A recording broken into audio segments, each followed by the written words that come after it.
vibe that's wonderful. Every day is a new day to learn new things, even for marketing, even for London, tourism. I see marketing everywhere, so that's why I have with me my friend. His name is James, and he is the owner of the walks that are called Copper Cobbles. He's gonna talk a little bit about London, the beauty of the city. We're gonna do a night walk at the moment, and he's gonna, share a little bit of what he's doing, how he started this channel, and we're going to grow his social media channel. So go and follow him everywhere. He is Copper's Cobbles, and the reason why he is Copper's Cobbles is because he is a former policeman. He is lovely. He knows a lot about London because he was raised here. He is like proper Londoner, so he can tell you what is happening, the real stories behind the city, behind every wall. He knows everything. He used to patrol everywhere, so he has a lot of stories. And what we've learned about marketing these days is that storytelling is everything. So if you know what's the reality behind things, or if you don't know about marketing, hi Gatita, you don't know how to promote the stories or to connect with your community, then you're lost in marketing. Your business will never progress. Your business will never go anywhere. So yeah, that's what we're gonna learn today. We're gonna learn about how a ex-cop can become a walk tourist. How do you say, like Tour guide. a tour guide, of course. And how it is, why it is important to obviously embrace your authenticity while telling the real stories behind the scenes or behind the secret walls in London. So I'm gonna pass the microphone and I'm gonna start asking some questions. I have the InnoVisual micro here, but because we're walking, I'm just trying to be, handy. First question will be, tell us a little bit about you, something simple like how long have you been living in London, like entire life? Let's say 25 years. um, can we go? Across the road. Oh my god. 1 second, I'm not Easy gonna. road. Yeah, now? Across. Jump. And how do you have this idea to start? Oh, oh, oh. How do you have this idea to start promoting the city from your eyes, from your perspective? Okay, thanks, Bely. Yeah, my name's James, and I've lived in London all my life. And for my professional life, I was a detective at Scotland Yard. And following, Hello? yeah, Ah, yes, nice, green. following my retirement, I had a period where I kept thinking about London. And Can you take it with you? yeah, please? sure. Put it really close to you. Yeah. More close. Right, close. Yeah, you can. Can you put it here? Yeah, so I was thinking about London a lot, and I fell upon a course with the City of London corporation that trains guides, and I undertook the course and realised that I didn't know as much about London as I thought I did, and that's coming from somebody who's lived here all their life.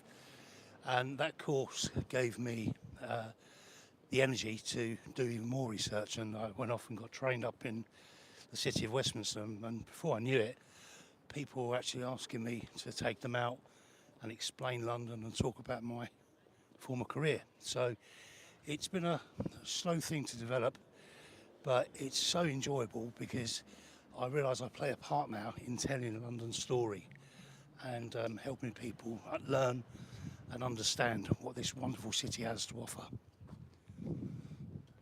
Yeah, bear with me a second. It's Let me okay. show the city in the meantime. It's So all where coming are up. we at the minute? So Where are we're we now? right now we're in Golden Lane, and on this side of the road we're actually in the London Borough of Islington, and to the right hand side is the City of London Corporation. Now, the City of London Corporation is an ancient institution, and just like every other local municipal body, it deals with all sorts of things, from collecting your refuse, your rubbish, and providing care for those that need it. But the City of London's different. It goes back over 1,000 years, and it's mysterious. And on this, what you're looking at here is part of the Clerkenwell architects set up. A lot of buildings in Clerkenwell are now home to some architects and designers from all around the world, ensuring that London's buildings and environment remains as vibrant and modern in the current times. And I think that'll become more evident as we walk further down and we walk into the Barbican estate. Now, opposite what you're looking at now is the Golden Lane estate, and this is the only social housing estate in the City of London. It's a wonderful place. It's a complete contrast to the rest of the city, but some people may recognise the area from Slow Horses, the Apple TV series starring Sir Gary Oldman. A lot of the filming for that is done around this area here. Marvelous. Okay, let me ask some more questions. Okay. Can I have the mic, please? Thank you. So, please let me know in the comment sections, what do you want to see here in London? We decided to come late now, to see the beauty of the night. And now that we're in Christmas, everywhere should be like a lot of lights. So tell us, what do you want to know or see here in London? Please don't tell me the Buckingham Palace, because we have bunch of videos about the Buckingham Palace. But I don't know, think about something that you haven't been there, that you are thinking, like, I don't know, Harry Potter scenarios, Sherlock Holmes. I don't know, think about something different. Look at these. How is the real life in this place? Because we are trying to figure out how it is, the stories behind London walls. So it's not just about top 10 places where you can visit in London. It's about storytelling. How do we find the stories behind what is designing, what is London telling to the real people, day by day people. So we learn from interior, from someone that really knows London. Ooh, what is this? This is a school. Oh, it's beautiful, really colorful. It's got a playground on the roof for the children. Oh, well, we cannot see it. No. He says that we have a Not development going on around here. And what we see in front of us is the Barbican complex. Now, the area was first destroyed during the Great Fire of London in 1665, and then London, as today and back then, rebuilt itself, because what's really important here is trade, and time is money. And then in 1940, during the Second World War, this area was completely hammered by German bombs in what was known as the Blitz. And the word blitz comes from Should I go for this one? blitzkrieg. Oh, this one. We're going to go up this way here. Effectively, it means lightning war. And this area of London that we're in now was a particularly heavy industrial part. We have During, some information here. yeah, But it says Corporation of London. 1967. The American community and citizens of City of London act in the Common Council with respect to city walkways. Oh, okay, so it's about this walkway. yeah. Okay. See, the planners back in the 1960s envisaged a world where the car would be king. And this estate was built with walkways up high off the ground so cars could easily move around and people above without colliding. Now, come forwards 50, 60 years, and we all know now it's a completely different outlook, and the car is no longer king. But the City of London, you know, is a wonderful place to come where you can walk effortlessly, safely, because of the amount of work that's been done here recently. And as we go around here, you see a lot of concrete. This is an architectural design known as brutalism. And it's really quite Marmite. And when I say that, it's either you love it or you hate it. My personal opinion is I love it. It's a very special place, and it was designed with the intention of keeping city professionals in the city. So lawyers, bankers, accountants, that kind of service industry. Okay, let me do this. Yeah.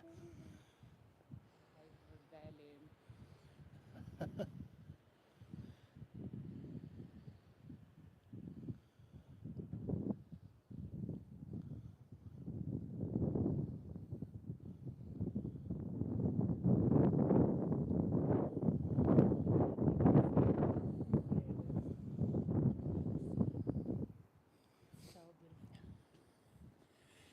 It's a place that's got lots here, and the intention was that you'd come in and be as inspired. You would start off with a flat on the ground floor, and then slowly as you progressed through your career, became more successful, you would move from the ground floor upwards to a bigger flat, and then eventually you'd end up in one of the penthouses in the 3 tower blocks, indicating that you'd done very well for yourself, and you finished up in with your penthouse suite overlooking all of London, east, west, north and south.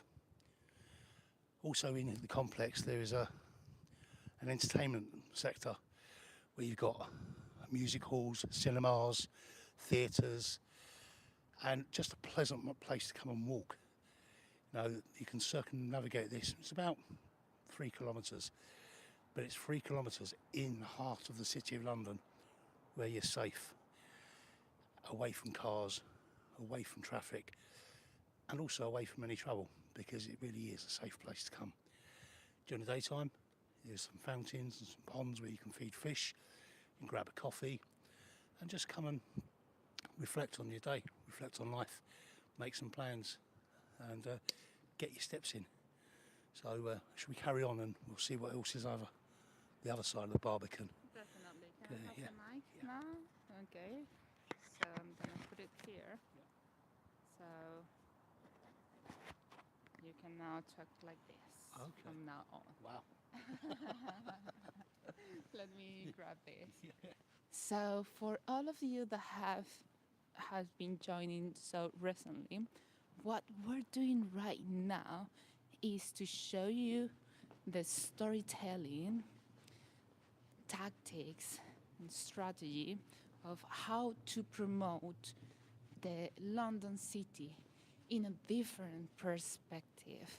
Why? Because London is such a massive, this is like a metropolitan, is it? Yeah. We can call it definitely a metropolitan city.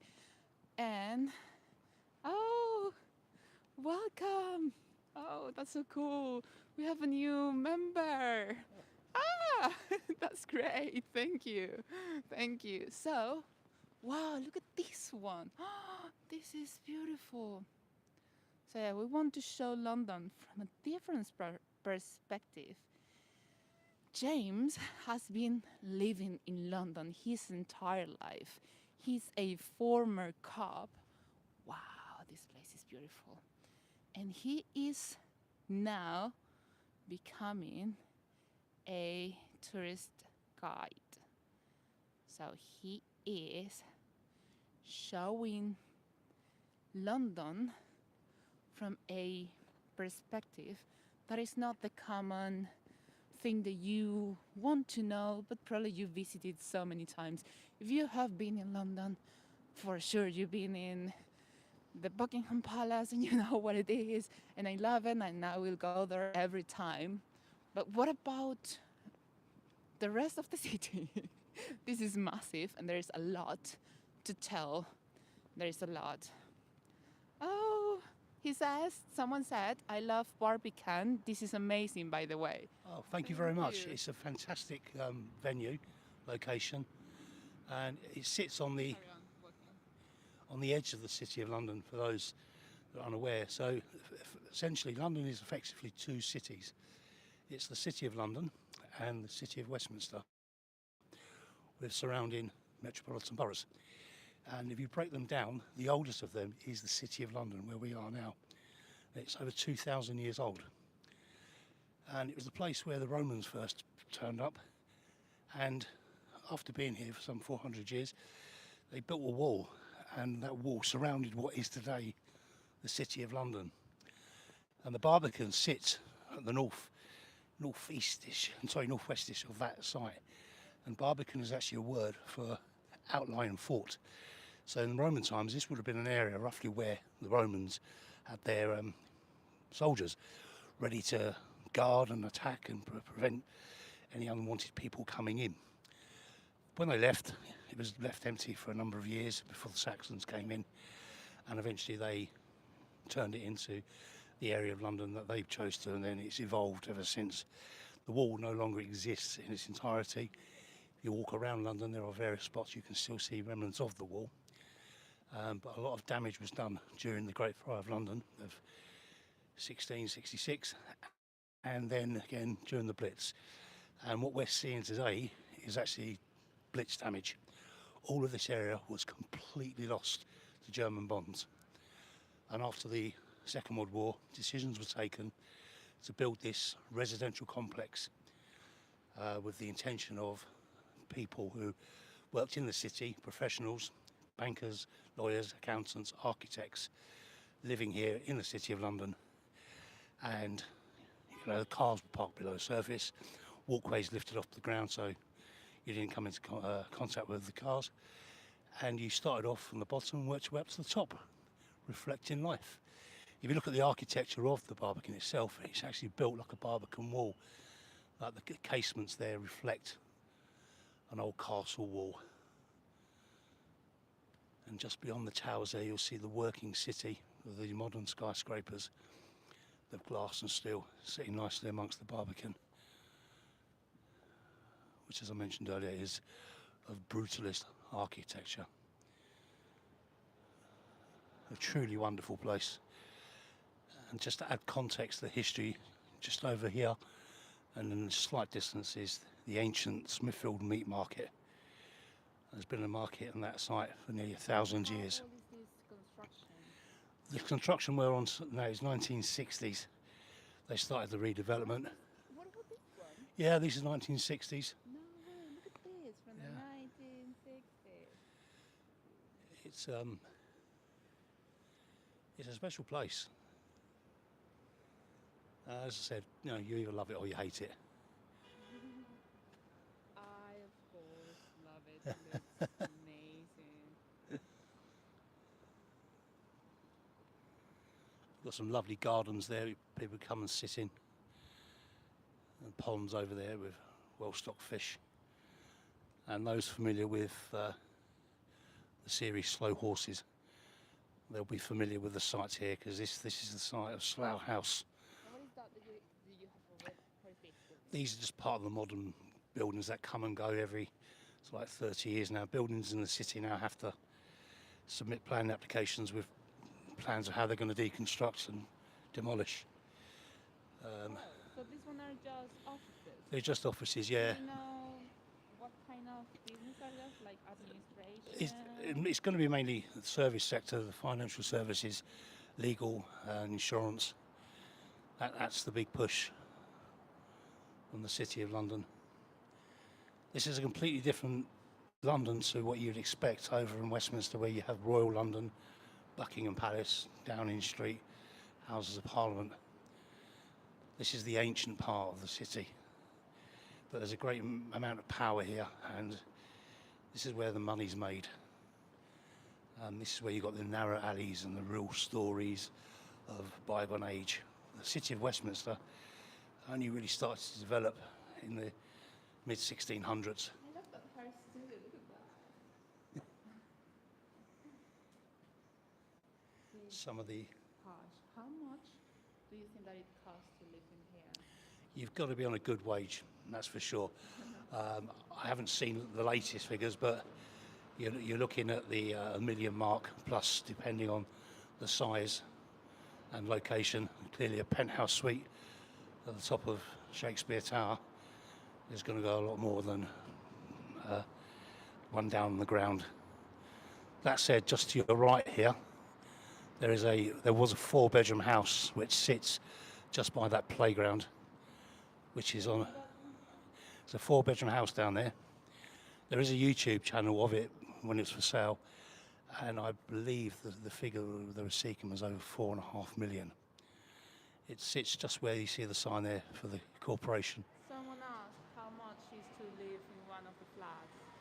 So Yeah. how much do you have to pay in general also, like the council tax and... So council tax banding is done by property size. So it all depends the size of your property. Each council has its own regulations. I wouldn't know what price is here, but I can certainly find out and get back to you. But it's not going to be cheap. This is prime London. A flat here. 400,000 What for a flat minimum? to buy it? A minimum. I would say you've got to be close to 1 million. Oh my god. And you can see the offices there of the modern London. I mean, we are right in the heart of the City of London here.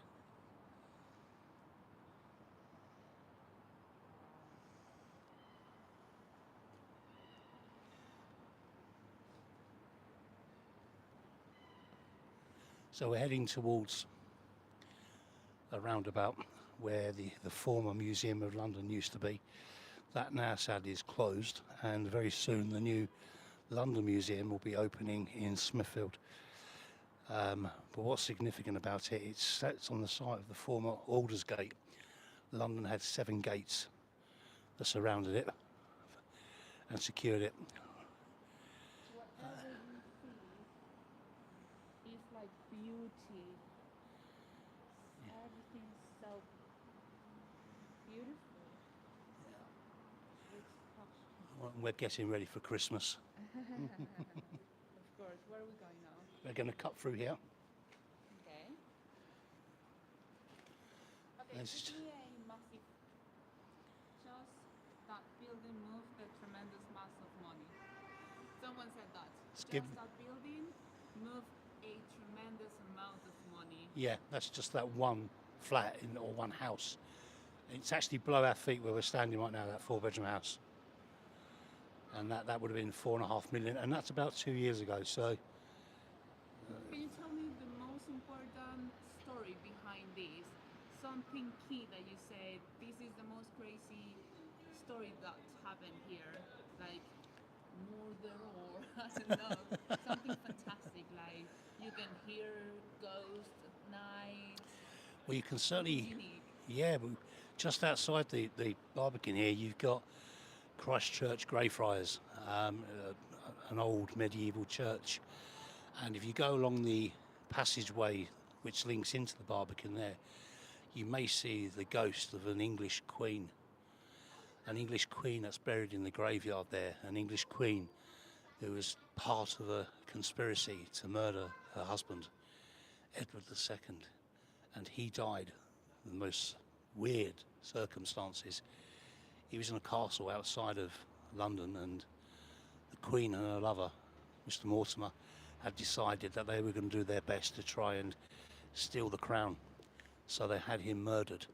And because there was questions about his sexuality, it's claimed the murder was complete by having a red hot poker put somewhere it was never going to be seen but would hurt very much. I'll leave that to your imagination as to where you think that is. Anyway, they were caught, and the son, Edward III, saw to it that Mortimer paid for it by being hanged, drawn and quartered. And the Queen, she was given a comfortable living, but she never long had power. And when she died, they placed her buried heart into the graveyard here at Greyfriars, along with her dead husband. And it's said that certainly in September, which is the anniversary of the murder, you will often see the she-wolf of France walking up and down the alleyways in the gaslit lights of the city of London and disappearing into the Barbican. Wow. Very spooky. Wow. Wow. Can I have this again? Okay, so guys, if you're enjoying these kind of stories, again, this channel is about how we promote different stuff. Every single business or work that you do, we can promote it in a different way. InnoVisual actually can help you to find the correct way, the correct strategy to tell your story, and obviously find the correct target audience or the correct people that cares about you and about what you do. Someone like you are at the moment that you're liking it. So share this content to your friends, tell them to subscribe, and if you're building something, a artistic career, if you have a business, reach out, visit the website innovisual.uk, and of course, fill out the form for us to start telling your story. This starts to begin really, really spooky. Oh, wow, everything looks so amazing. I want to live there. I'm not quite sure if I want to live there because I think that there's a lot of people, so if there's like fire or something, how can I escape?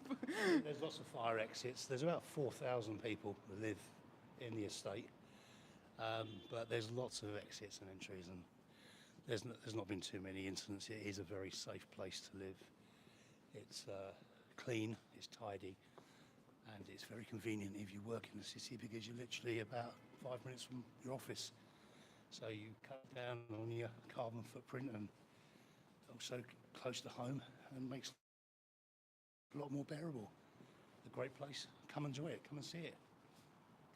Beautiful.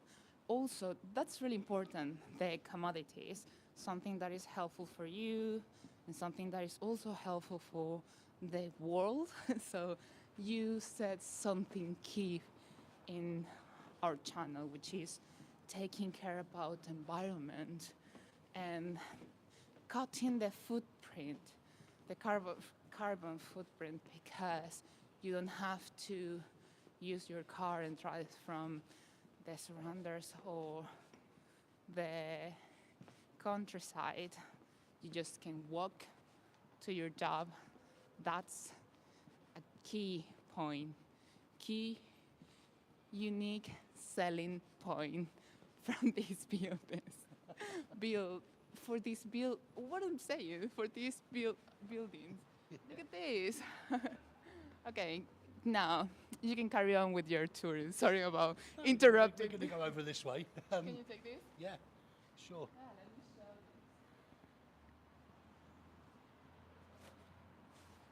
Do you know anything about this?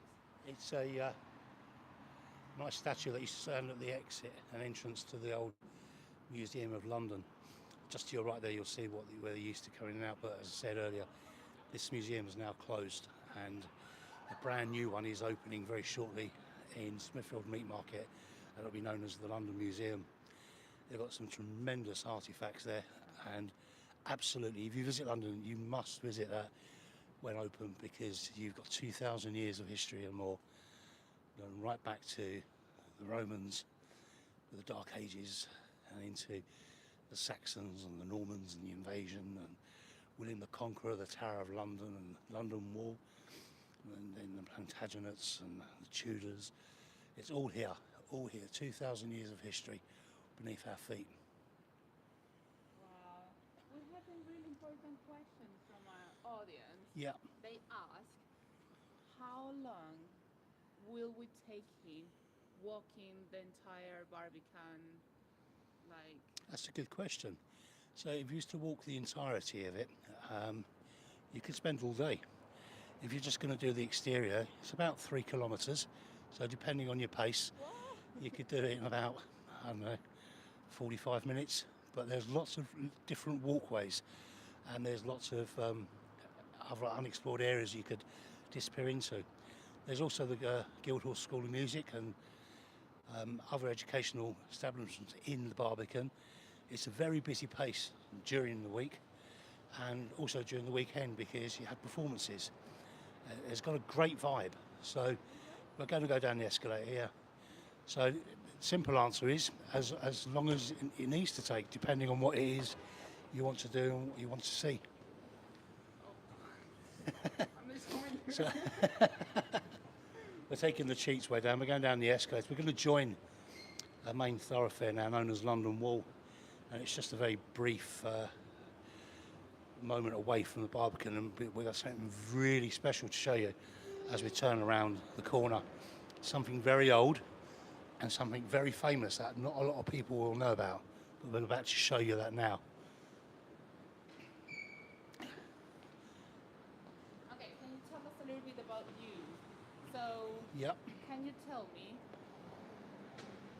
how do you find out that you want to spend the entire life in London and not moving to Bournemouth, for example? Why Okay. did you decide to stay in London and to become a cop in London?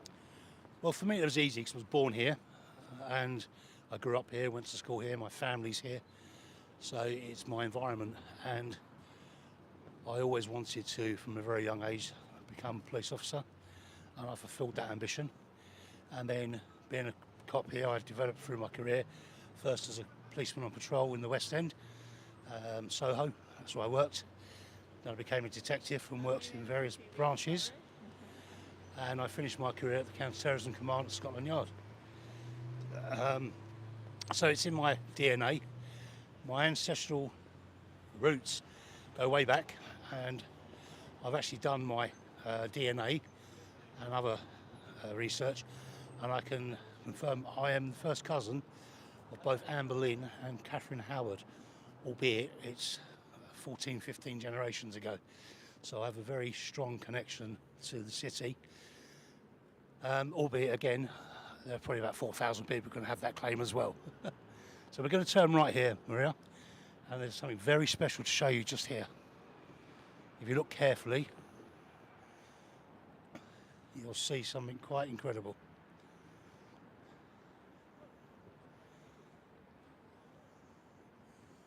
As I mentioned, the Roman wall. Oh, I was not expecting this. Okay. Is that- Remember early. Okay. Sorry, can't hear Maria's question, James. Oh, thank you. My question was about talking a little bit about himself, why it was important for him to stay in London and not moving to the interior or somewhere else in the UK. For example, Bournemouth, which is beautiful, he loved. I know that we all love London, Bournemouth, but why he decided to stay in London and not moving somewhere else. That's why he said that he grew up here, his family was here. Oh, we have 8 people watching now. Cool. People are liking your story. Oh, good. So at the beginning of the video, we were saying that we want to show London from a different perspective. Well, we see the typical walks, but he is a former cop. He is the owner of the account which is called Copper Cobbles, and he is telling the story from what he knows. He's been patrolling the entire town, like city, for a long, long time. He really loved London, and he has a lot of stories to tell. So we are trying to find the secrets behind the walls, and behind the walls, we just found that there is a lot of modern buildings, even from the 60s. We can say that definitely they are modern. You can see like 100, how do you say, like floors? 60, at least 60 floors should be there. Let's say 50, not to be that, but there were a lot. It was massive, the Barbican. And then behind the Barbican, just like 2 minutes walk, look what we have.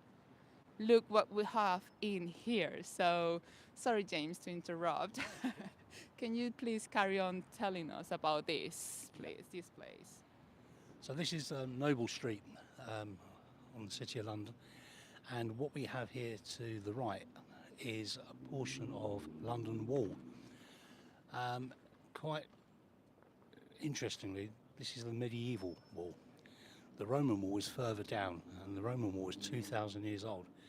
And this lay undiscovered until the Second World War, when German bombs fell across London in a time known as the Blitz, and all this area was then just warehouses and storage. And once they cleared it all away, they discovered that what was preserved actually was the medieval wall to London. So we're talking some seriously old architecture. So let me do like a panorama view from the top, everything modern, buildings, offices, fancy spaces in there.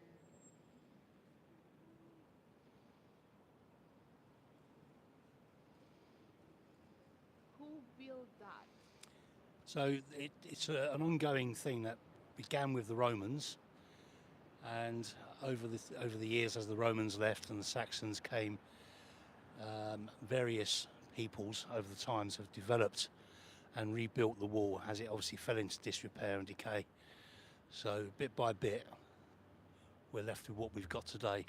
Now clearly what we've got is not actually worth any value in terms of construction, but it stands as a great archaeological piece, and it's given archaeologists at the Museum of London huge amount of opportunity to dig and recover and understand the story of 2,000-year-old London.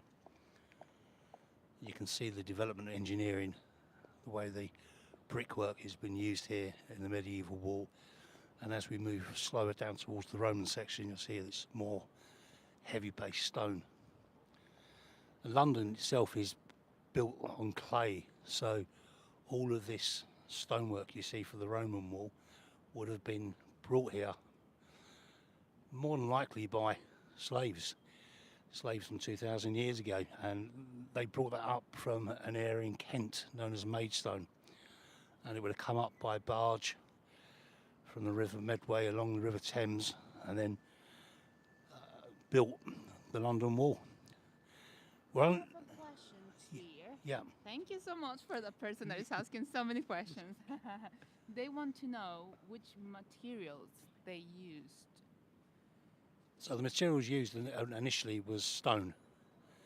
Like I said, the place it came from was Maidstone in Kent. I mean, Maidstone's about 45 miles south of London, and they quarried it from there.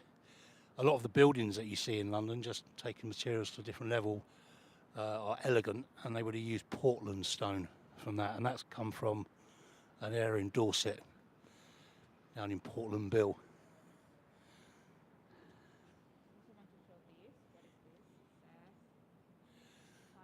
Scriveners Hall. So lots of venues were destroyed in the Great Fire of London and the Blitz, and some were redeveloped and built again, and some were just consigned to history. And what they've done is they've put blue plaques in some of the places, just so people today can walk around and have a look and think, here used to be the hall used by the Scriveners. The City of London has a lot of what we call livery companies. They're effectively like trade unions from 1200 onwards, and they're all ranked in order of basically power and money. And the idea of them was to ensure the safe trading and earning of money of its members. They ask which are the blue plates. Do you think that are these ones? That's not, that's just an information board put up to help those passing by understand what it is. The blue plaques are what we saw there. They're purple. So you've got blue plaques around the whole of the country, which is put up by English Heritage.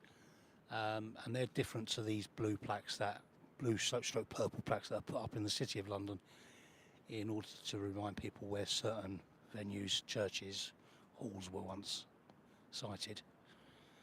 I don't know if your camera can catch it, but there's a graphic here that if you stand in front of it, you get an idea of what the London Wall once was. I think that it catches it. Just down there, Maria, just at the bottom, you'll see like a gravel pit. I don't think that I can catch that one. Okay, so You can see. talking a little bit, and I'm really sorry to take this microphone again. The equipment that I'm taking is really heavy, so please give me a like for the effort. My elbows, the muscles that I'm gonna have tomorrow, they're massive. So can you have the camera? Can you hold the camera Yeah, a sure. little bit? So let me show you how it looks like now. So I'm like this, with the camera here. Here I have. Oh. Ah. Sorry. So let me like this. So this is me today. Outfit check in the middle of important conversation, just showing a little bit about authenticity. I have camera equipment here. I have in here a little bit more extra equipment, things that we need to have like quick. I have, you need to be really covered. And this equipment that I have, the gimbal, is really, really heavy. So I'm trying my best to hold it, and let's see if tomorrow I can walk or. Okay, let's carry on with the conversation. So yeah, you were about to say something You important. see this little square here with some gravel in the middle. That's the original Roman wall. So that's 2,000 years old. And so you can see the ragstone there that was brought up from Kent. And then just around it you'll see the brickwork as the wall develops over the centuries. And then rather nicely, just to the right, we've got some beehives.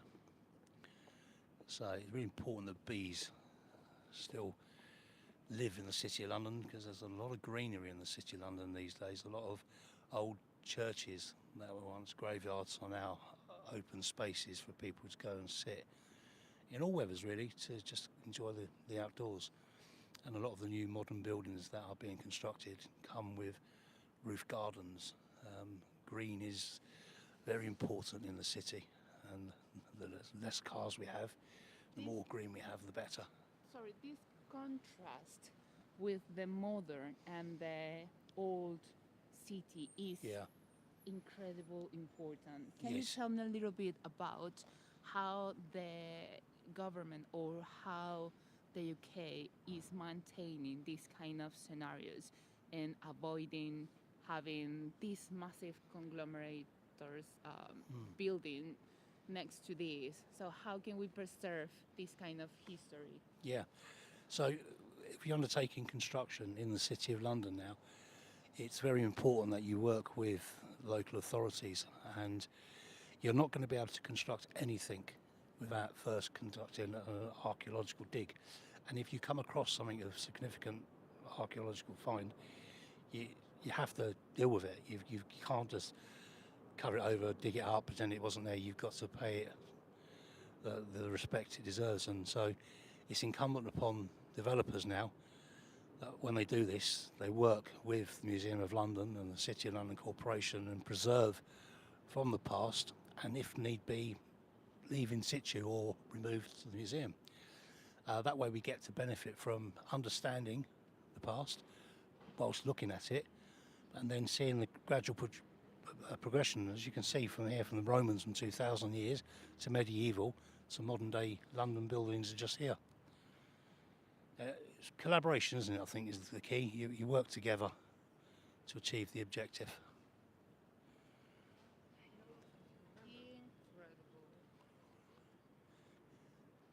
This graphic here, during the daytime, it's transparent, so it will show you what was here. So you can see the bastions there and where the wall would have run and the various huts within inside the fort, standing inside the city of London proper now, the ancient city. Yeah.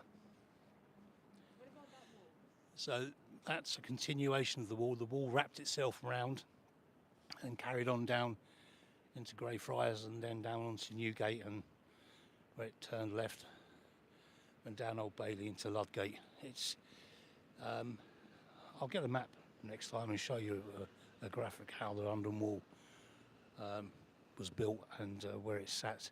Say it's all gone today. All the gates are gone. It all went in Victorian innovation. The streets of the City of London are very small and narrow. They were designed only for horse and cart. And as the Industrial Revolution kicked off, the city had to design a new layout and roads in order to move with the times, if you like. And now we're heading into Gresham Street. This is a major road and very famous for its namesake, Thomas Gresham. We were going to talk about later when we get to the Royal Exchange. We're going to go down this road and we're going to go to another very spectacular location. Again, it's very old, 2,000 years, gives you an idea where we're heading. But the buildings surrounding, you've got some livery companies here. Ooh, Yeah. important. Yeah. What is it? This is the garden of the goldsmiths. Goldsmiths are, again, another livery company, and the name gives it away. They worked with precious metals, in this case, gold, and they are heavily involved in ceremonies each year, and one such known as the Ceremony of the Pyx, where they talk about currency, money, and they give value and credibility to the currency of the United Kingdom. And the building just behind here, this is Lloyd's Bank HQ. Not to be confused with Lloyd's Register or Lloyd's of London. Three completely different institutions, but they share the same name. Oh, look, we have this one. Yeah. Site of St. John Zachary, destroyed in the Great Fire. So again, just a purple-blue plaque, remembering that this was once a site. Okay, can you tell us if we want to have a walk with you? Can I have this? Yep.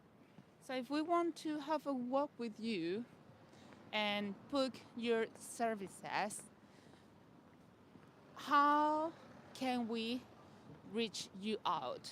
So which are the best social media channels that we can use? Yeah, thanks for that, Bely. The best way to get hold of me is on social media. I'm on Instagram and TikTok and Facebook with the handle Copper Cobbles. That's COPPERS COBBLES. And I call myself Copper Cobbles because I was once cop, so I'm a copper, ex-copper. And cobbles is the term that we use for the streets of London. So my streets basically. And as I say, you can get me on Instagram, TikTok and Facebook. I do occasional posts and videos myself, just giving little snippets of London, and I hope some of you reach out and just say hi. Fantastic. I have a little bit more questions about that. For example, you told me earlier that you like or you used to give this kind of mental health and people's positive environment works Yeah. for businesses. Yeah. So you are reached out, for example, for Lloyd's Bank, and a team of, let's say, customer service. You know, customer service is a position that you're used to stress all the time, so you need to relax sometimes. So it's really nice to have this kind of teamwork events, Yeah. networking events, where it's not just about talking, because sometimes the word network makes you feel like you have to know what to say, where to talk to, who. And if we're just thinking about a relaxing day, can you tell me a little bit about which will be this kind of people that can reach you out, Yeah. and how can they have like a group of colleagues, workers, that you can help them to release their stress? Sure. Okay, that's good. So You can carry on with it. I think it's important that people, certainly who are office based and spend a lot of time indoors, actually get out and enjoy what's all around them. Some people get up, go to work, get in the car, go to the train station, get on the train, arrive at the terminal, get on the tube or bus and go to work and repeat. And that's their working day. But nobody actually seems to know what's around them. And for example, there's a great big building here on our right. It's the building which is used by Commerce Bank. And just to the left here is the Church of St Lawrence Jewry, which is the Corporation of London church. And behind it is a magnificent square known as Guildhall Yard. And we're going to go in there in a minute. The point being is, all these office workers, I wonder if they take the time to actually go and have a look and to understand what's around them. So what I offer is an opportunity for you to come with me, with your team, or on your own, and let me explain what's around you. And as Maria says, it's not about networking. That's a side thing, that's a benefit. I provide that break, if you like, from the stress and whatever you're doing for an hour or 2 hours, whatever you want, and then we'll go and talk about London, we'll talk about some of the stories, and next time you go to your office you think, oh, didn't know just across there this used to happen and that used to happen. And it helps you get your steps up as well, and helps you clear your mind, which I think is also very important. Some people have some incredibly stressful jobs, and sometimes getting away from the workplace, getting away from the desktop, the laptop, or whatever you use, and just switching off the mobile and walking around London for an hour will do you the world of good. And before we carry on, I want to take Miri into this place on the left, because this is an absolutely incredible destination. What is happening here? Let's walk in and let's have a look. Let's open it up. Yeah, let's open it up so you get to see what's inside here. Okay, so why do you think that it's really important for people like us, or like, for example, our marvelous follower right now is asking, or they're commenting that they've been living in London for years and they know nothing about the city? It's exactly because what you said. We're too used to be working the days, like starting, wake up, morning routine, train, work, back home, night routine, and go back. Same day, next day, next day, next day. Even weekends, you just rest at home. So why it is so important for these people that works in these kind of scenarios, these kind of places, such a beautiful, with such a marvelous, fantastic story. They know nothing because they are just trapped in this day by day life. So why it is so important to have a conversation or a walk with you? Yeah, I think it's important mainly because people need to give themselves some time, some space. It's very easy for people to fall into the trap of a regular routine where it becomes too easy and too simple just to follow that daily pattern. So if you try and break that, even like once, twice a week, or once a week to begin with, just get out, have a look, completely get your mind off of what it is you're doing for a living, and just give yourself some space, take some fresh air in. I say the city is a great place to walk now. There's very few cars. The City of London are working very hard to almost go car free. So it's a safe place to come, and lots of city gardens and some amazing historical buildings literally on your doorstep. I mean, right now we're in Guildhall Yard, and what Maria's shown you there is the rather weird looking City of London Corporation modern building. But as she swings around to the left here, this is the church of St Lawrence Jury, and it's named after St Lawrence, one of the first Christian martyrs. And he's at the very top of the steeple there is his weather vane, and he's there and he's inside a gridiron because St Lawrence found his end being flayed alive. So we like to remember what he was martyred for. And it's called St Lawrence Jury because it's by the old Jewish quarter of the City of London. It's where the Jewish community were up until the time Edward I expelled them from England.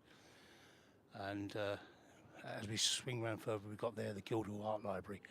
Again, another lovely location for anybody who works locally or lives locally or just interested visitors to pop in and see some magnificent works of art that depict both contemporary and historical images of London and the wider UK in certain places. To the left here, we've got a tent up. It's not uncommon. This is the Guildhall. And the Guildhall was a place that people used to come to in order to pay their taxes. Guild is a Dutch word meaning money, and the hall obviously represents a central location where people would come back in the day to pay their taxes. The front of the Guildhall, you'll see it, is known as Indo-Gothic style. It goes back to a time when we were fascinated with the Gothic and the subcontinent. And behind it is the Guildhall itself, an absolutely magnificent building made of stone, damaged severely in both the Great Fire of London and the Blitz. Its roof has been replaced 4 times, and during the Great Fire of London and the Blitz, the stones were so hot that they glowed. Inside the Guildhall is where you will find a number of speeches given by monarchs and foreign heads of states per annum when the Lord Mayor of London hosts banquets. And of course this year we don't have a Lord Mayor, we have the very first Lady Mayor of London. That's not to say she's the first woman Lord Mayor of London, she's the third, but the 2 previous holders decided to be called Lord Mayor. Inside there you've got statues and you've got the livery company flags and you've got incredible architecture. And again, if you have the opportunity to come, it's worth coming down here, just have a look, take your mind off the modern and have a look at the old. And just by the Christmas tree and above Maria's head we have the Court of Aldermen. This was a place where the elders, the aldermen, each alderman represents a ward of the city, will sit along with the Lord Mayor and make decisions based upon the good of the City of London.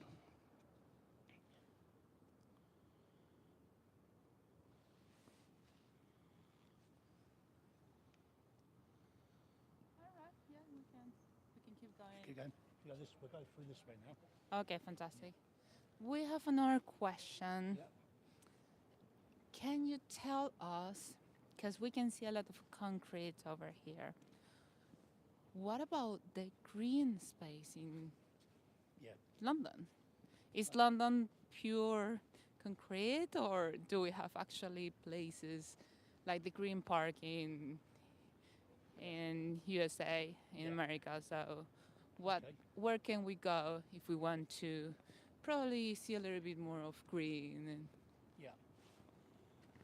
So unlike the big wider parts of London, City of London doesn't actually have public parks, but it has lots and lots of green spaces, and they are former churchyards, and they're dotted all around. And unfortunately this time of night we're not going to see any because they get locked up for safety reasons. But just before we leave the Guildhall Yard, just want to show Maria something here that Where we're standing right now is probably can be considered as London's first sporting stadium. If you look all around you, this wide open space. We didn't really discover it, again like most things, till after the war, when the layout here was completely different. There was terraced housing and shops going all the way up here alongside the St Lawrence Jury.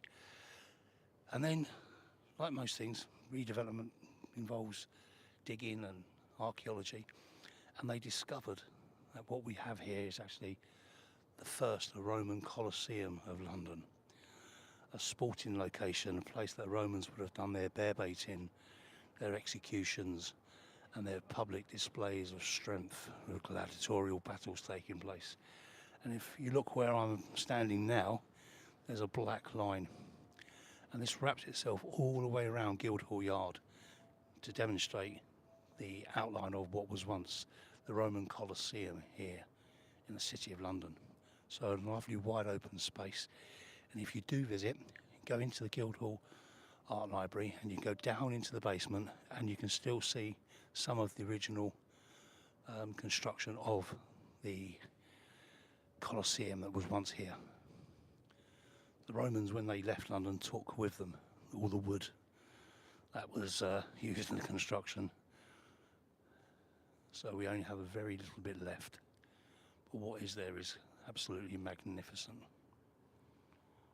Going back to Maria's question earlier about the open spaces and the green areas, during the daytime there are plenty of green spaces, and all you can do just to get away from the hustle and bustle of the city, work, just clear your mind, is just pop along to one of the churches. You'll see them all over.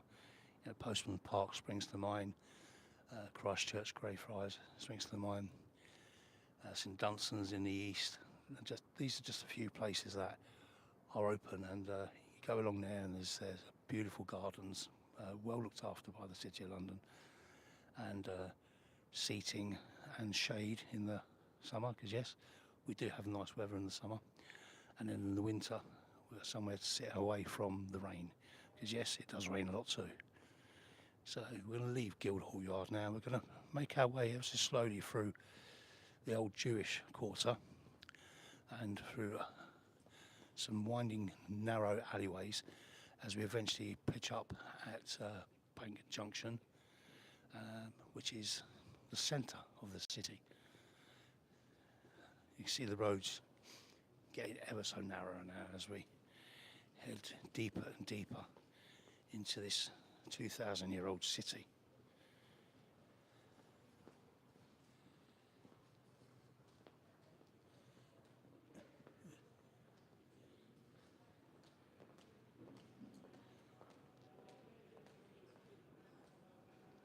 Yeah.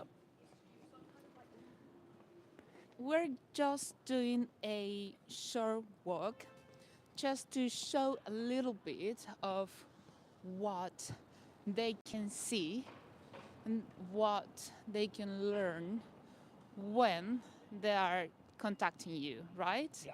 Yeah. Now, how long usually we can spend with you? How long are your walks usually? Good question. Yeah, that's a good question, Maria. So I'm available for all manner of bookings. Now, minimum time is 2 hours, and that is effectively I meet somebody at a pre-agreed location, and then we'll head off and do a walk, which I've built with you. Or what's become quite popular now is a 4-hour walk, which consists of a bit of fun as well, and that means we go to a few pubs and we explore the London pub culture.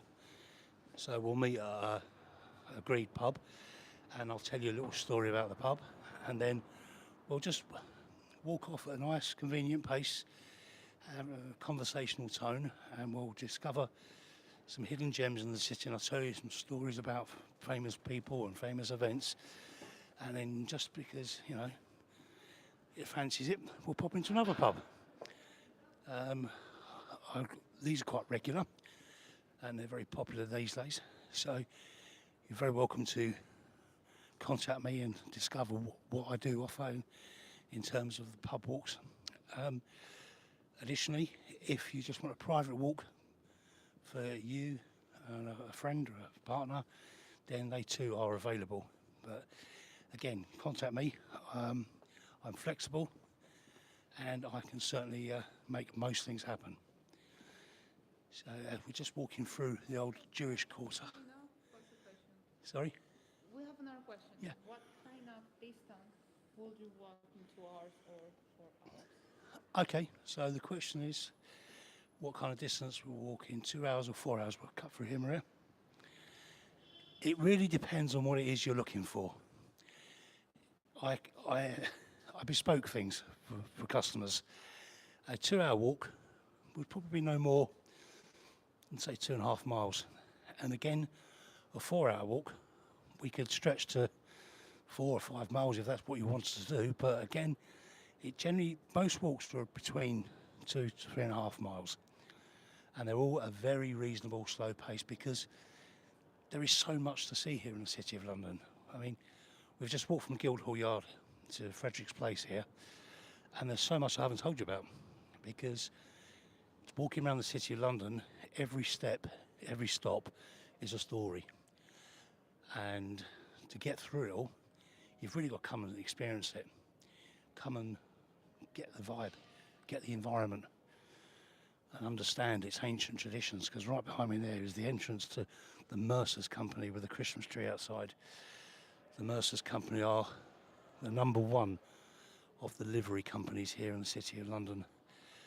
They own lots of property in and around London and the UK, very charitable these days, but they were established as a organisation looked at the wool trade and silks and all sorts of cloth. But we're just in a little side alley, basically, off of Cheapside and Guildhall Yard, and a stone's throw away from the Bank of England, the Royal Exchange, Mansion House.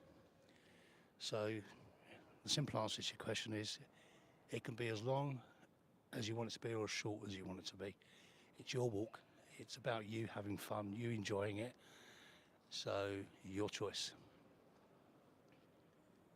That's fantastic. So, what are livery companies?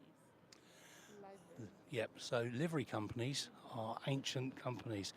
And the word livery comes from the French word lever, meaning a uniform. You have to remember, back in the 11th, 12th, 13th century, the language spoken here in England wasn't English as we know today. It was a form of French, Latin, and that's where the name livery comes from, a uniformed organisation. They were formed as what today we would call basically trade unions, a protectionist group, ensuring that their trades were protected. So you got guys there who are apprentices, and they would be apprenticed for 5 or 6 years, and then once they completed their masterpiece, i.e. they would show it to their master, and their apprentice would enter and they become a tradesman. They wanted to ensure that they had work and trade. So that was the beginning of what we called livery companies. They're known as the guilds now, and over the years they've progressed. So Mercers we just saw there's others like the grocers and the goldsmiths and the tallow chandlers, but a modern twist would be the guild of information technologists, something that wouldn't have been around in the 1200s, but certainly relevant today. So as time changes and progresses, so does the livery companies. Where should we go now? We're going to go down here. Okay. So walking down Cheapside for a rather nasty backdrop here with the scaffold and awnings, but it'll be good when we get down the other end. There's lots to see here.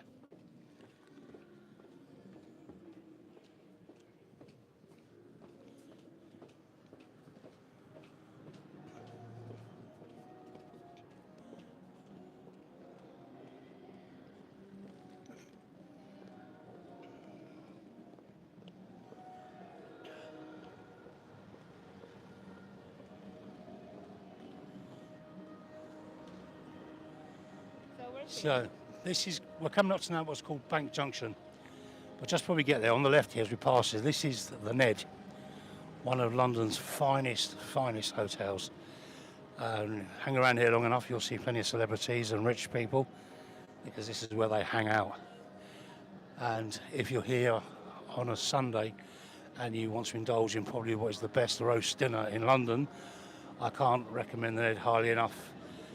Depending if you want a bottomless champagne or a non-alcoholic version, prices vary from £100 to £160 a head, but you have unlimited use of the carvery, and they have meats, vegetables and goodies and all sorts, seafood, lobsters, prawns, roast beef, it's all in there, and it's served in the most wonderful restaurant. Certainly a treat, and certainly something not to be missed. So over here we've got Mansion House.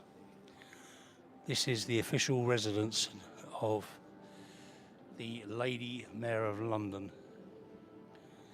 and she occupies the top flat.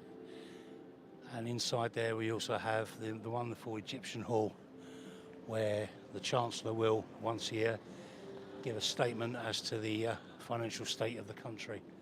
Why do they have the English and not the British flag? So the flag you see up there is actually the flag of London. It's the cross of St George, which represents England, and in the corner you'll have the St Paul's knife, cross, sword, and that's because St Paul is the patron saint of London. So it's busy around here tonight. It's Friday. Not as busy as it used to be, but it's still busier than most other times of the day. And we have the magnificent building in front of us now, really starting to get... Who are they? This is the former Midland Bank, so these are going to be sculptures to Roman gods and goddesses and to do with commerce. How often they change the mayor? The menu? The mayor of London, I guess. The Mayor of London. The Lord Mayor of London gets changed once a year. It's a wonderful ceremony. It's known as the silent ceremony. In other words, there's not a word spoken. There's just the two mayors, the incoming and outgoing, meet inside the Guildhall where we just were, and with their black tricorn hat, they basically take it off, and the incoming mayor puts it on, which demonstrates the transfer of power. And then the following day we have here in London what's known as the Lord Mayor's Show, or as I said this year, the Lady Mayor's Show, and that is to demonstrate to the people who the Lord Mayor is. You've got to remember, when these things started way back in the early 11th, 12th centuries, there was no radio, TV, internet, and the only way people knew who people were was by a visual looking at. So the Lord Mayor would be taken originally on a float down the River Thames, and the whole of London would see, there's our Lord Mayor.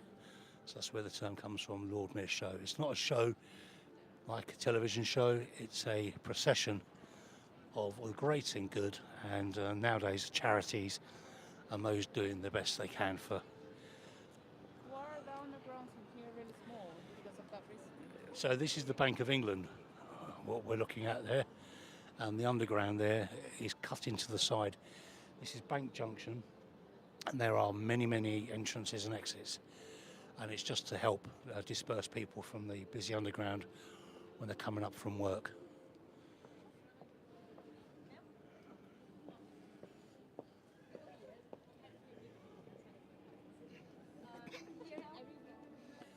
And this magnificent building that's lit up in front of us, this is the Royal Exchange. It's all lit up and beautiful because it's coming to Christmas. I think it's glorious. It's been here since the mid-1500s. Not this current building. This one's been here since the Victorian era, but it was built by Thomas Gresham.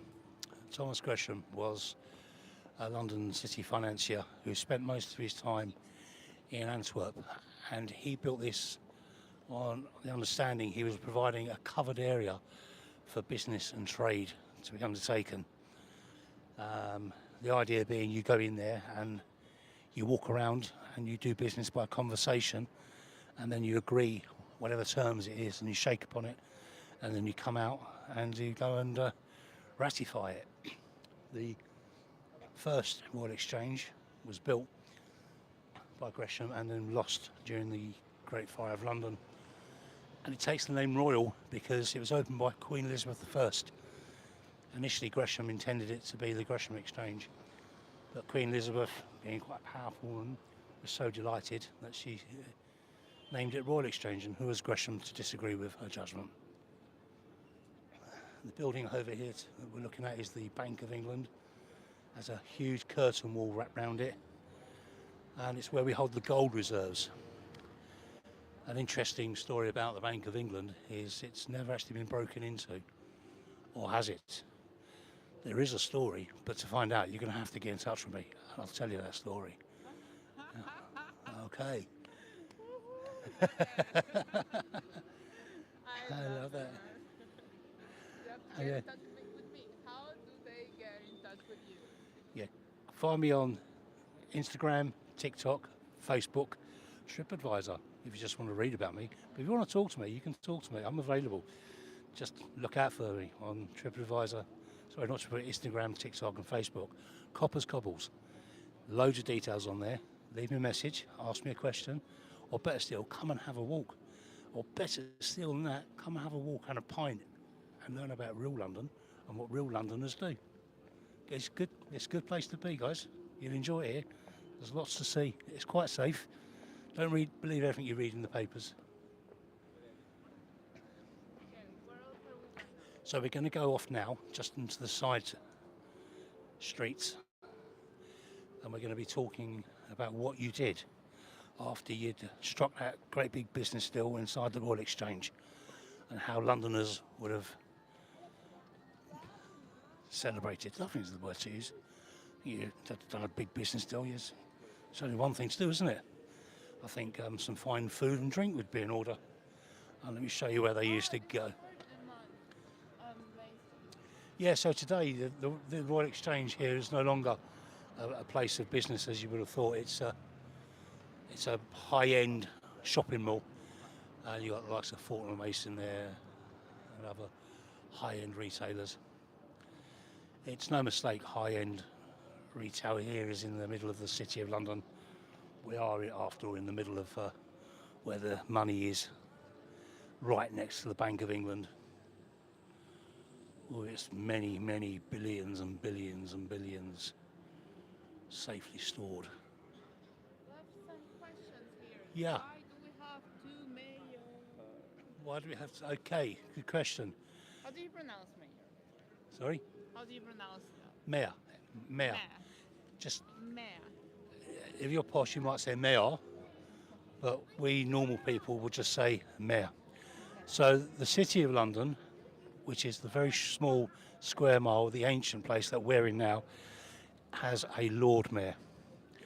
And the Lord Mayor of London is responsible for the City of London and the City Corporation. Let them go. Sorry. Cross over. They will spend 80% of their year travelling the world promoting London's financial services and ensuring that the City of London is number one in the world. The Mayor of London, who the current chap is Sadiq Khan, he's the Mayor of Greater London, so the bigger metropolitan area, which includes the boroughs of Islington, Camden, Hackney, Haringey, Southwark, Lambeth and all that. A completely different role, and he is more of a political appointment, whereas the Lord Mayor is not just ceremonial, she's also very important, but in terms of if you compared them, she's definitely more ceremonial. So walking up Cornhill, those familiar with Charles Dickens may recall Christmas Carol. This is where Bob Cratchit came out after to be given time off by Ebenezer Scrooge, and he was so happy with what was coming, having time off, he skidded on the snow up and down this hill 3 or 4 times before he made his way home to Camden Town. Please. Your phone. My phone, yeah. Yes. Please. We're gonna do a little bit of BTS. Ah. Ox. Okay. Okay. I'm gonna put the phone here.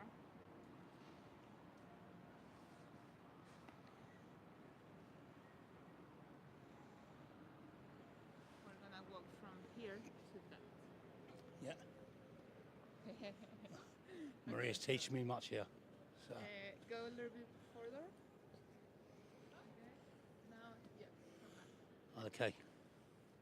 So up to this is pretty much the Christmas Carol area, and this is the ancient London, where, you know. Now the fun.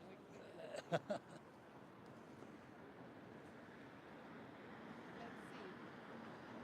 see, guys. This is the BTS. Was it good? Was not? How do we look? Where are we? Ah, yes, I am there. I love it. Look at this. That's us. So we have a lot of scenarios. Lots of that. We're Brilliant. gonna do that more. Okay. We're going to just disappear down an alleyway now. You can see just in front of you there's a little sign there. Heading into London's really old, ancient alleyways. It can be quite spooky. Oh, why is that full of people? It's Friday. It's the end of the week. People are having a few drinks before they go home. What in particular? Not It's just a place where they'll congregate. So we're going to go down here, Maria. And this sign up here, 1757. You can see above it, Simpson's Tavern. Oh. 1 second, it's not on. Now it makes sense. I've got it, yeah. Oh, 1 minute. Okay, now. Okay, so Simpson's Tavern. This was a chop house that has been here since 1757, and very sadly it was closed a couple of years ago, but it's still here. We're going to walk down here. Yeah, you go ahead, give you a better view like this. This is what London would have been like for hundreds of years until the development of Victorian. I think that Yeah. this is the safest place. We can leave the phone there. Yeah. Film ourselves. Our BTS. Our little BTS. Fantastic, thank you. No, stay there 1 minute. Yep. Ready in a second.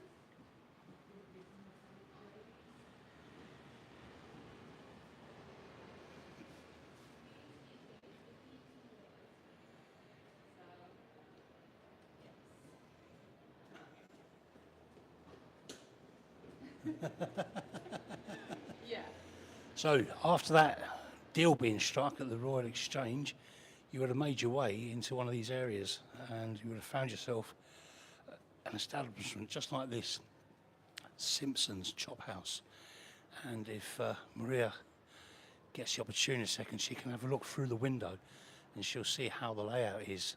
It's like old school dining houses and wonderful wood panelled buildings where, having just struck your first million, you're going to sit with your business partner or customer and you're going to order yourself a fine steak and kidney pudding, mashed potatoes, peas and gravy, and a glass of claret or two.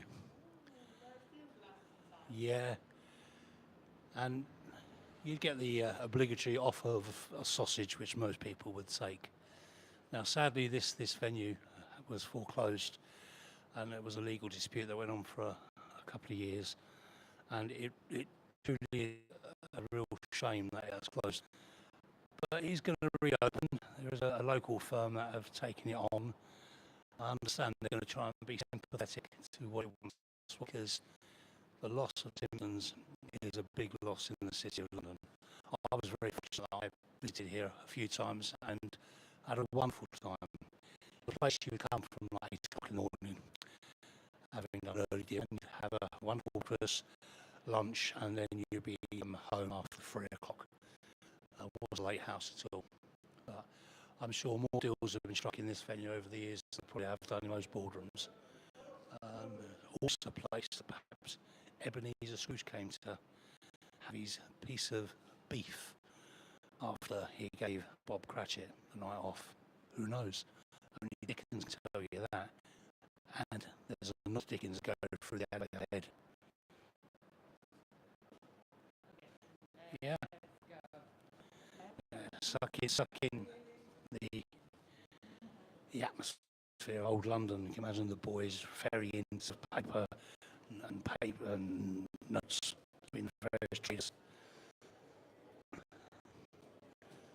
So the building to the right here, this is Boulevard.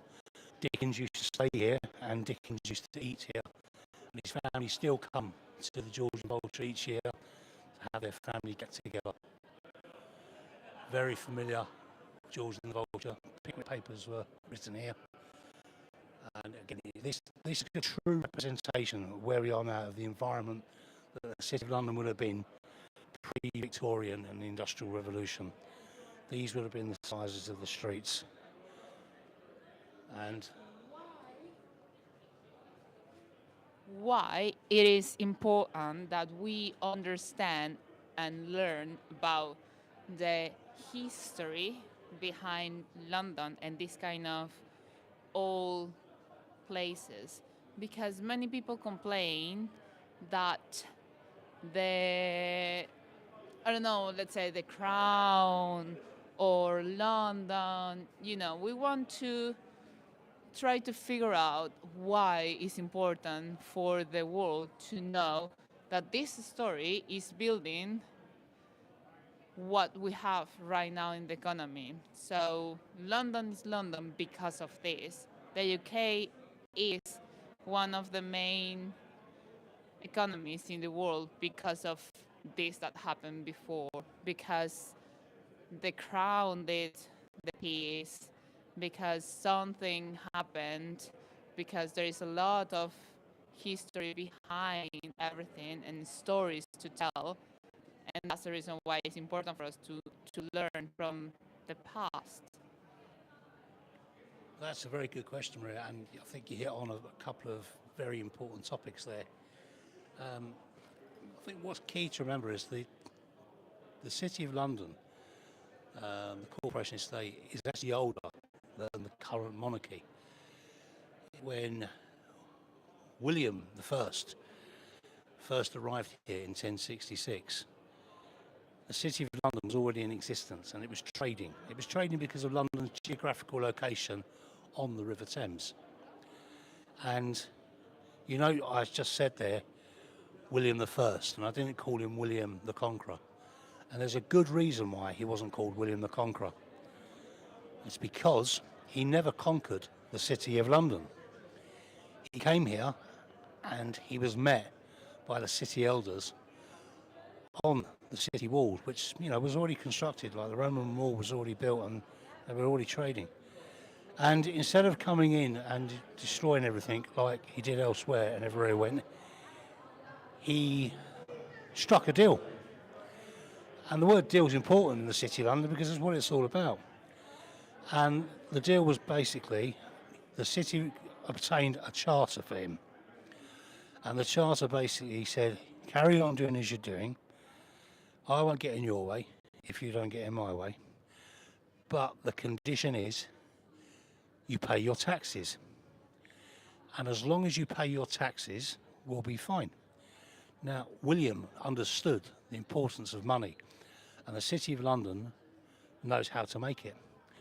So he knew it would be foolish on his part to get rid of them. But just to make sure they were aware of his power, he built a structure on the edge of London. And some of you will today know that structure as the Tower of London. So going back to Maria's fundamental question, why is it important? Well, it's important to understand history. Doesn't matter if it's London, New York, Delhi, wherever. We all have a culture. We all need to know where we come from.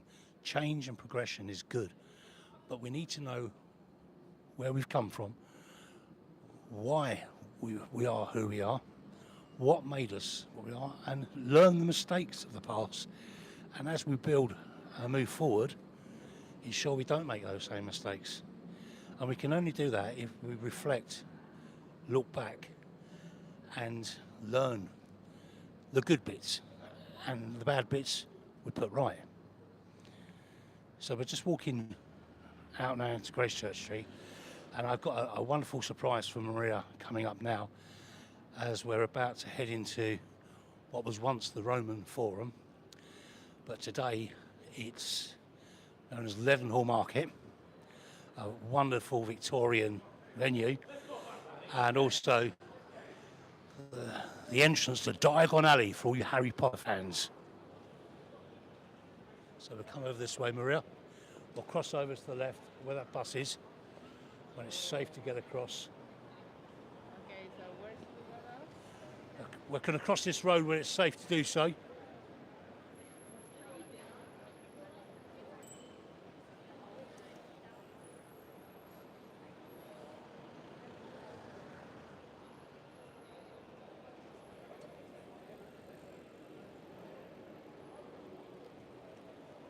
Traffic to your left, just in case.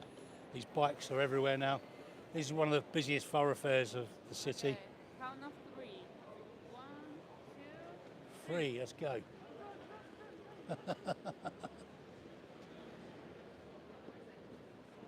Made it.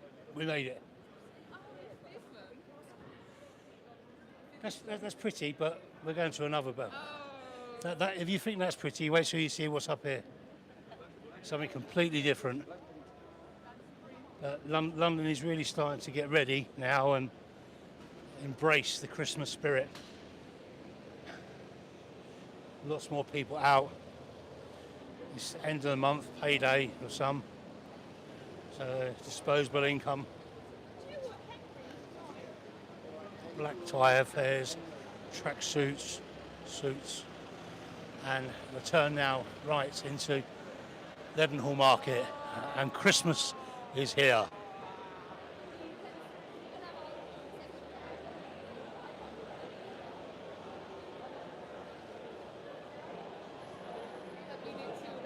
Yes, yes, take this in. You know, I have seen these many times, Yeah, but I never had, sorry, I've been here many times, but I never had that intention to come, just because there's a lot to see in London. yeah. So I was like, yeah, one day. Look at me, now it happened. So the Christmas spirit's here. Friday, everyone's out having a beer. But this market's been here for over 2,000 years. Can you stand there? Yeah. And talk to For over 2,000 years, and was once the Roman Forum. So it was a place where people used to come. Merry Christmas to you. See the Christmas spirit in London. So we're all nice people here. They come and trade and have a great time. And over the years, it's continued to be a place of trading. If you look behind my head, you'll see up on the doors lots of hooks, because this was once the poultry market. This is where geese and chickens and like would be taken. Unlike Smithfield, where it was all the bigger animals like cows and pigs and the like. This was a place where farmers in Norfolk and Suffolk would often dip their feet of the chickens and geese in tar and walk them down to London. You know, so. And we've got lots of people here now inquiring about what we're doing.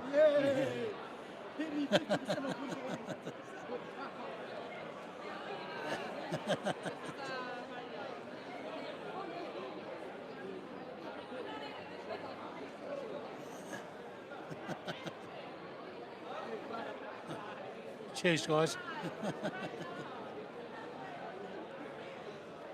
So, let's walk down here. I'm going to tell you a little story about the little goose that survived another day.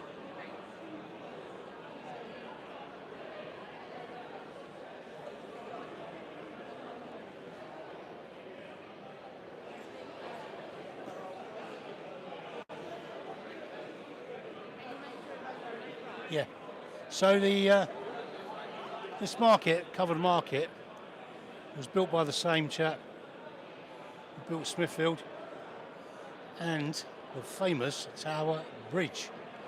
If you look at the Literally nothing that you're saying about yeah, later, I will. yeah, and if you look at the architecture and the colourings and the use of iron, you'll see there's a lot of similarities between Tower Bridge and Leadenhall Market. Today, again, it's a mixture of fine eating, drinking, and clothing and the likes, and certainly a place where people will come regularly. And if Maria could just look up there, you see these hooks. That's a nod to its past. And when the geese used to come down and slaughter them, they were hanged there in order for people to come along and purchase their Christmas goodies. Yeah. And again, a nod to A Christmas Carol. On the morning of Christmas Day, when Ebenezer Scrooge wakes up and opens his window and calls down to the boy and says, "You boy, is that turkey still for sale?"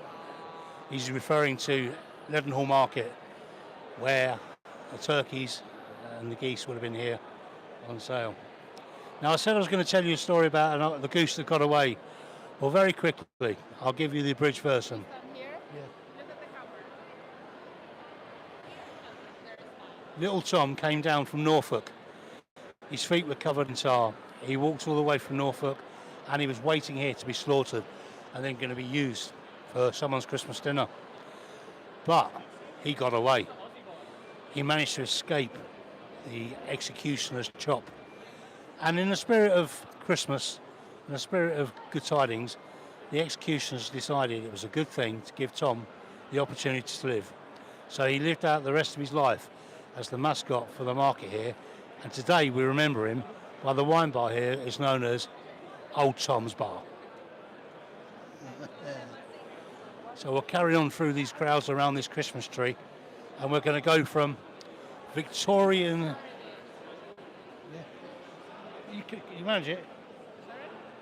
You manage it?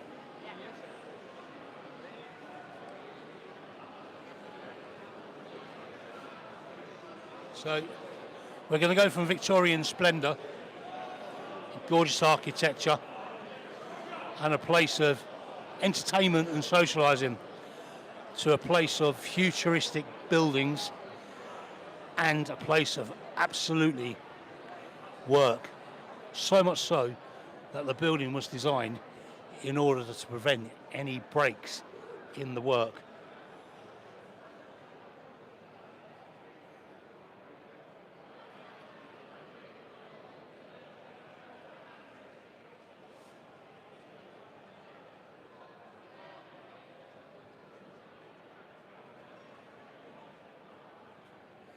So the building we've got here to the left, this is a goodbye to Leadenhall Market as we pass through. The beautiful Victorian architecture to the very, very modern stainless steel building of Lloyd's of London. So again, we're mixing the past with the future. Absolutely, the past and the future. And a place of entertainment and socialising to a place of work. The building itself, its architecture is known as Belyism. That means everything that should be on the inside is on the outside. And that is a purposeful thing. The Lloyd's trading area, which is inside there, is vital that it doesn't have any disturbance. So all the maintenance, all the electrics, all the plumbing, all the communications, everything that will require maintenance is on the outside.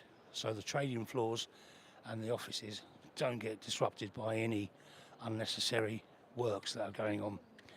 Plumbers can come along and fix a leak, or electricians can have faulty socket dealt with, and the lifts going up and down, the plants all on the outside. So you can go in there and do your business. Now, Lloyd's of London itself isn't a company, it's an insurance area. It's actually chartered by government. It's a place where you can go and seek to have anything insured. anything from David Beckham's right foot up to £2-3 billion engineering projects in the middle of the North Sea. You literally go in there with your idea, find an underwriter, get them to underwrite your project or your plan, and then pay your premium. And all being well, you've probably lost your money because your project will go ahead and the insurance industry will happily take your premium from you. The area we're all in now is pretty much known as the insurance sector. We've got the Leadenhall building just behind us, and coming up London's first skyscraper, which is now coming down after being up for over 50 years. And in its place is going to be London's newest and tallest skyscraper, which is going to be known as the Trellis Tower.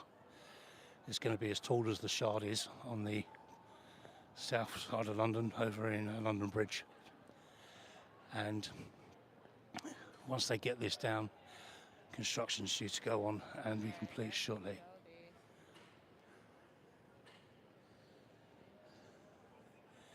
So this building here that you're looking at, this is the cheese grater, or otherwise known as Leadenhall building.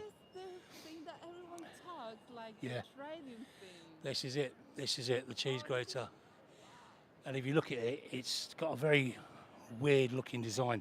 And we call it a cheese grater because over here in the UK, this is what our cheese graters look like. I get our cheese and down the side and grate our cheese. But there's a reason for it to be like that. And it's all to do with St. Paul's Cathedral. St. Paul's is extremely protected, not just in its actual building, but in its visuals. And it's important that people, for as far as Richmond and Essex and South London and North London, have unobstructed views of St. Paul's.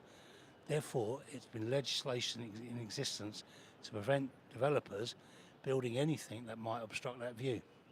This building did, in fact, obstruct that view. So when they were in the design phase, they looked at it and said, you're not going to be able to get that through the designers. So the crafty and clever architects decided what we'll do is we'll cut away the bit. That's really important. We lost some floor space, but we got the building up, and as a result, we have the wonderful cheese grater today. But if you want to have a look here at something which is really remarkable, this is what we call a contrast. We have a medieval church that was once the tallest building here in this part of London, sitting nicely in between all of these huge modern skyscrapers. St Andrew's Undershaft. A medieval church that survived both the Blitz and the Great Fire of London. Really? Yeah. But it's been reformed now. Or It's what? refurnished or something. It's been refurbished, yeah, but it's still used as a church. Like I say, the building behind there is known as the Gherkin, or what was once the Baltic Exchange. So this area suffered tremendously during the Great Fire of London and also the Blitz, but it also suffered under terrorism and IRA bombs in the early 90s, when this area was devastated by huge bombs. But this church survived, as did St Helens around the corner. So quite remarkable that these are original medieval churches that are still in existence today. It takes its name St Andrew's Undershaft because this is where, during the May period of the beginning of the summer, people here would dance under the maypole. And the maypole was situated just behind the church, and they would take it out, and when they put it together and they erected it, it was taller, as you can imagine, than the church. So it's called Andrew's Under the Shaft. Over there, on the side of the building, there was actually a nod to it. If you come down here, you know, you can go and have a look. There's a maypole there, just to remind people of the tradition of dancing around the maypole. And this building here under construction, as it was London's first skyscraper, which is now coming down to make way for the brand spanking new Trellis Tower, which is going to be magnificent. And in order to make life a lot easier, there will be a platform as high as the Leadenhall Market is here, where you'll have a garden area for people to come and sit and enjoy. So we'll head back round this way and down through some narrow streets and some remarkable monuments. We're going to just wiggle our way through here, and I'll show you a nice place to come if you want a free sky view of London. London has an amazing skyline, and there's lots you can do in London which are free, and this is one of those free events that if you're here and you just fancy an afternoon relaxing, or you've got the kids, or and you want to see London from the sky, this is a place to come. I'll say you have a little bit of security to get through, nothing more than a kind of relaxed airport security style entrance, and then up you go into the lift where you can spend a couple of hours, take your packed lunch or take whatever you want, sit up there, especially in the summer, be a real sun trap. I wouldn't do your bikini, that wouldn't be the right thing, but certainly go up there and you can take the views in all around London and spend hours with friends, a partner, I say the kids, pointing out what's what, because it truly is remarkable. It's quite nice to see London tonight, vibrant, and people really letting their hair down. We're into that party season now.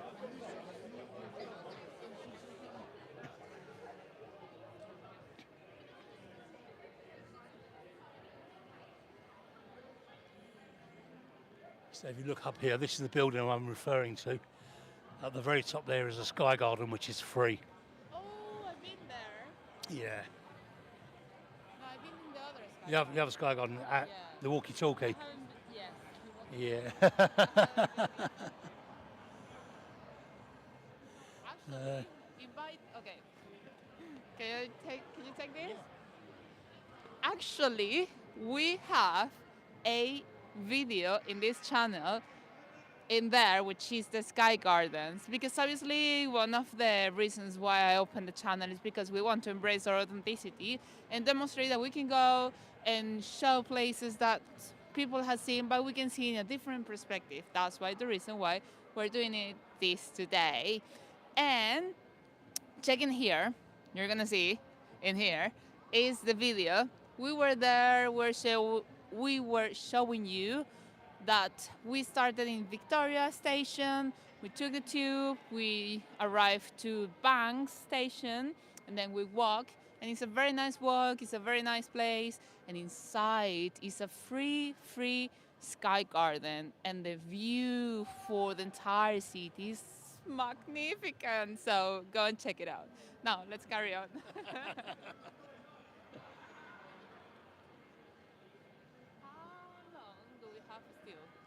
We've got about 5 minutes and then we're going to wrap it up, I think. Unless you want to keep being, it's up to you guys. Let's see how much battery we have left. It's going to turn off. Is it? It's going to turn off. Oh, right, well, okay. Let's wrap up. In case it turns off. It's,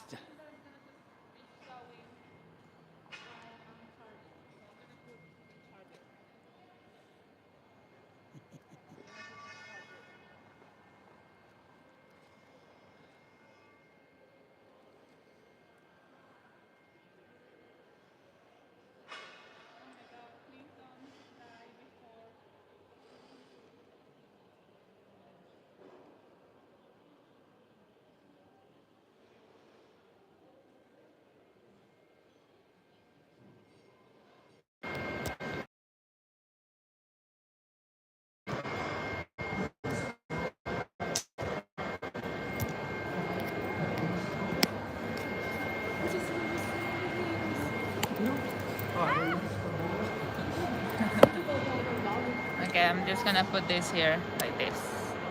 So we don't have the microphone now. okay. Because we're charging the phone.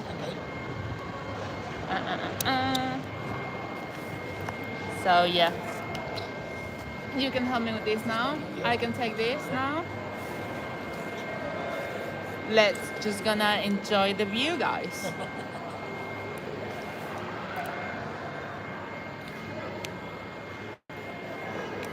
I think that's fun.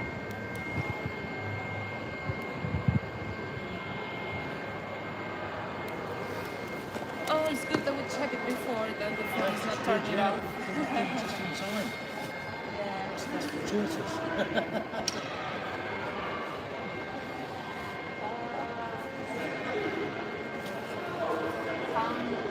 City looks beautiful today.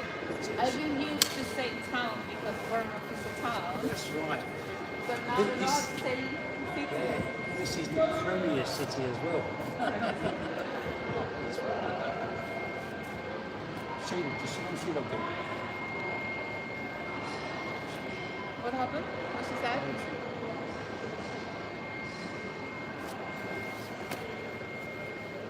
She said something. Let me do my mouth. That's just good.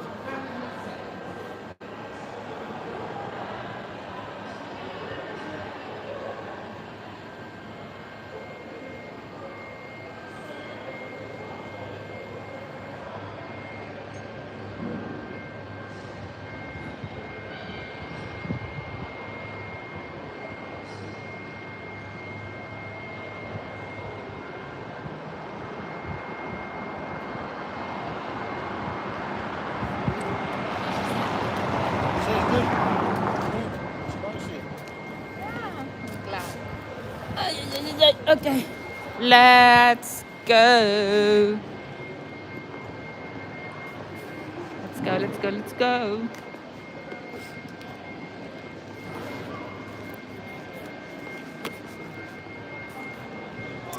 So sorry guys, I cannot calibrate the gimbal because the weight is different now.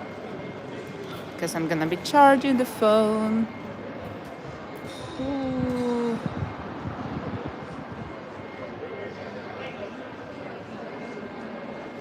But we can do this.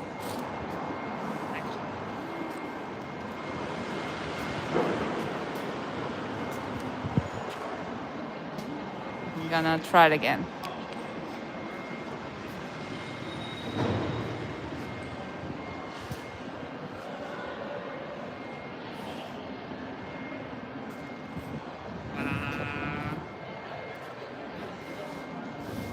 Like a trip.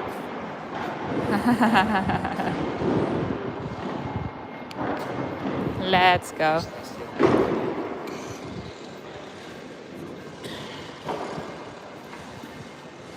This church is 1,000 years old. Which church? And everyone works around it. It's made by lists, they can't move it, so they put even little jams underneath it. The church is kind of sick and big with signs. They put all the ground around it, dug away, just suspended. Wow. Is it like this now? Yeah.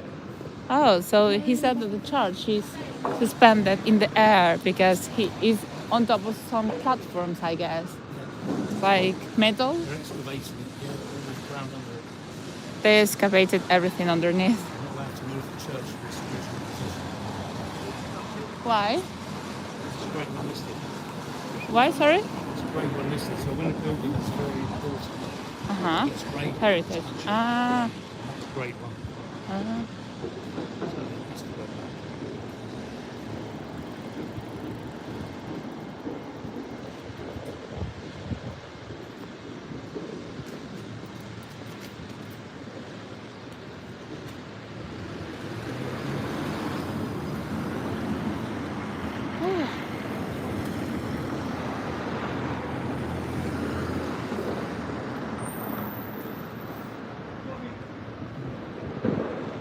What time Tesco is closing or something next to? 'Cause I need my oat milk. Yes, we'll go there. We'll go somewhere. Yeah. On the way back, which is a bit great. Yeah.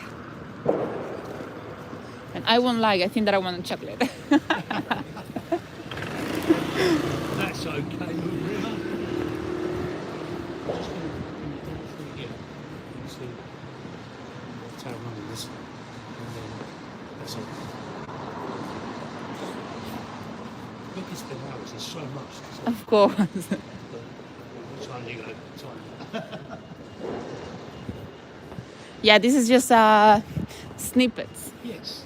Just little sneak peek of what you showing. Fenchurch Street Station. It's the first railway station in the city of London. It was opened in 1841.